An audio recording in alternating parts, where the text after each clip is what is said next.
आमची एकच विनंती आहे की आमचं नाटक कृपया एक साथ विनंती करेंगे, विनंती कर आणि बोल आणि कृपया आमचं नाटक बघायला नक्की या आणि कृपया आमचं नाटक बघायला नक्की या. आणि मास्तर तू नमस्कार काय नाही नमस्कार आहे ना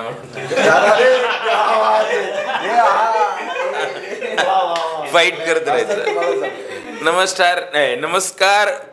नमस्कार हे तीन तुम्हाला जे समोर चेहरे दिसत आहेत ते अत्यंत भाग्यवान नट आहेत, कारण आम्हाला वस्त्रहरण हे अजरामर नाटक करण्याची संधी मिळालेली आहे आणि यात आम्ही भूमिका करतोय. मी राजेश भोसले, मी ह्यामध्ये धृतराष्ट्राची भूमिका करतोय. ते करून दाखव. मी उमाकांत पाटील, या नाटकात मी भीम हे कॅरेक्टर साकारतो. कसं करून दाखव नाटकात. नमस्कार, मी पुष्कराज चिरपुटकर, मी मास्तराची भूमिका करतोय. आता सध्या मीच चुकतोय, पण या नाटकामध्ये मी लोकांची चूक सुधारण्याचं काम करतोय आणि खरोखर आम्हाला खूप मजा येते. आणि मंगेश कदमांचं दिग्दर्शन आणि प्रसाद कांबळी यांच्यासारखा अमेझिंग निर्माता भद्रकाली प्रोडक्शनचं हे नाटक आम्ही तुमच्यासमोर घेऊन येतोय. आणि आमची एकच विनंती आहे की आमचं नाटक कृपया एक साथ विनंती करेंगे, विनंती कर आणि बोल आणि कृपया आमचं नाटक बघायला नक्की या. आणि कृपया आमचं नाटक बघायला नक्की या. आणि मास्तर तू ही मजा आहे, मजा झाली. आणि कृपया आमचं नाटक बघायला नक्की या. तू एकटाच नमस्कार केलास, आम्ही नाही केलं. एक परत घ्या. नाही मी नाही करू शकत.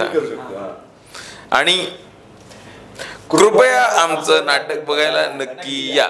संगीत वस्त्रहरण.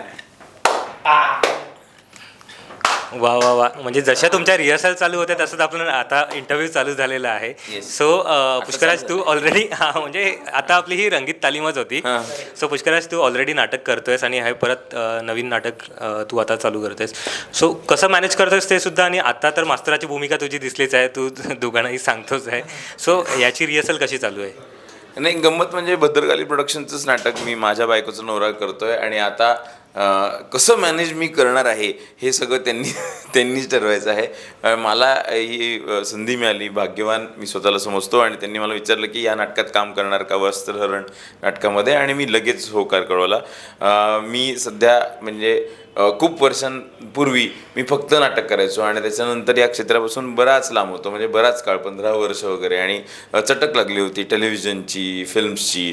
अर्थातच ते प्रेम अजून राहणारच आहे, पण नाटक करायची संधी परत मिळाली आहे, त्यामुळे ती अजिबात सोडता कामा नये हे माझं मन मला नेहमी सांगत होतं आणि त्याच्यामुळे मी ते धरून ठेवलेलं आहे. बरं, अजरामर नाटक तुम्हाला करण्याची संधी मिळाली, किती भाग्यवान समजताय स्वतःला तुम्ही? मी खूपच भाग्यवान समजतो. म्हणजे मी मागे पण म्हणालो, म्हणजे मागेच्या इंटरव्ह्यूमध्ये पण म्हणालो होतो की हे नाटक मी लहानपणापासून बघितलं आहे, बाबूजींची भूमिका बघितली आणि ते करत असताना माझी इच्छा होती की तेव्हा मला मालवणी बोलता यायचं नाही. मग आता मध्ये मी एक सिरियल केली वेतोबा, त्यात हे वेतोबा होते, तर तेव्हा मालवणीचा कॉन्फिडन्स आला आणि मग म्हटलं की आत्ता मला प्रसाद कांबळेने बोलवलं पाहिजे वस्त्रहरणसाठी. पण म्हटलं ठीक आहे, तसं काही झालं नाही वर्कआउट.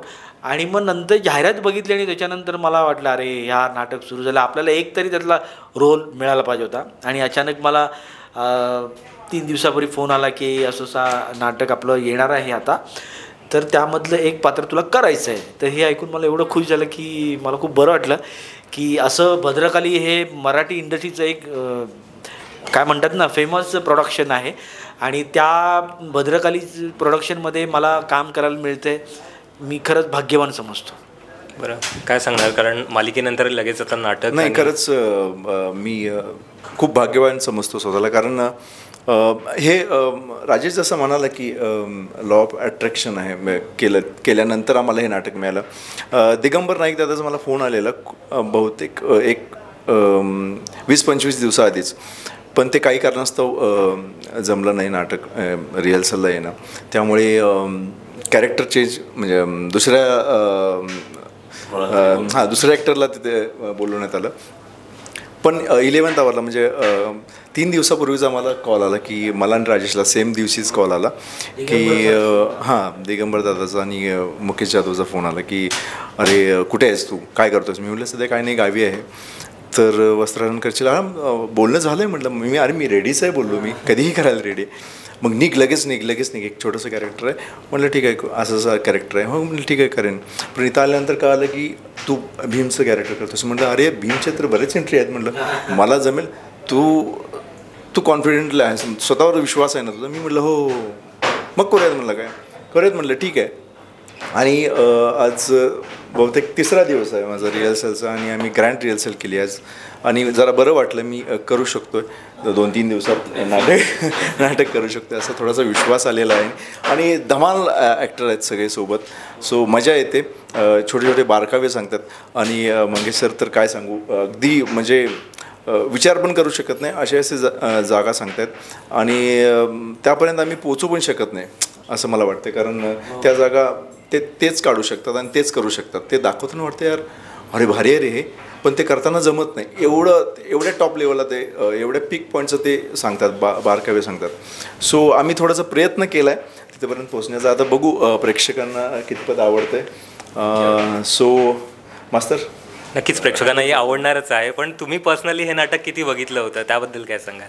नाही, आम्ही ऐकलं होतं. मी खूप लहान असताना मला आईबाबा घेऊन गेले होते नाटकाला, पण ते मला अर्थ आठवत नाही. मी 3-4 वर्षांचा होतो. त्यानंतर ऑडिओ कॅसेट आली होती. ती ऑडिओ कॅसेट आम्ही खूप वेळा ऐकली घरी.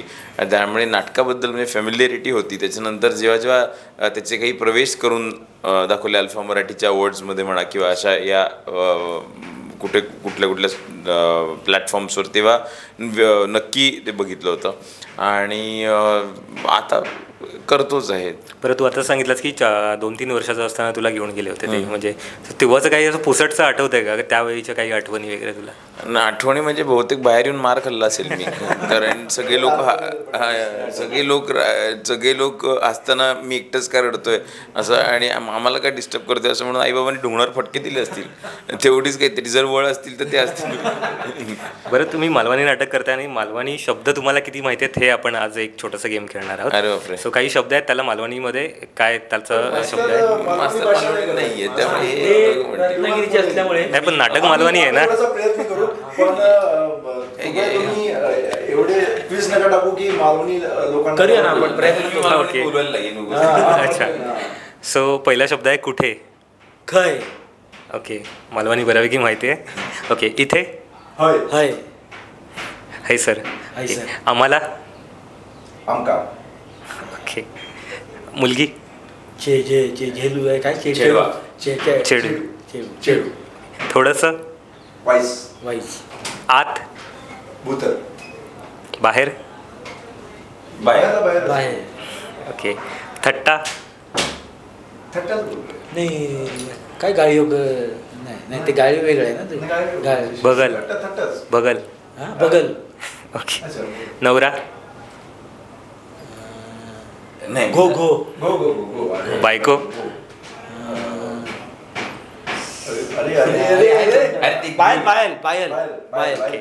पायल. मला. ते माहितीच असेल पुष्कराजीला. तुला.